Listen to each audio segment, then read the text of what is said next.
language conventions, verb tense, irregular past tense, ACT Foundations, question 54, Me Medicine, Antidote Your Ignorance. ACT English Foundation, verb tense, question 54. Complete the sentence with the verb in the past tense.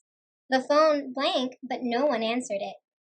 The task here is to shift the tense of ring to its simple past tense verb form. Here's what I need you to understand. Most verbs are regular in the past tense. That means you follow a rule like add ed or add d to get the past tense form of the verb.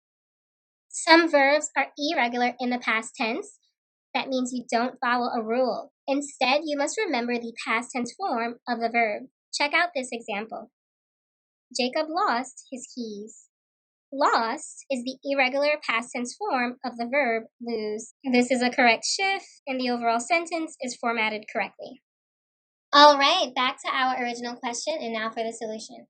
Rang is the simple past tense verb form of ring. This is an irregular verb form, so you'll have to commit it to memory.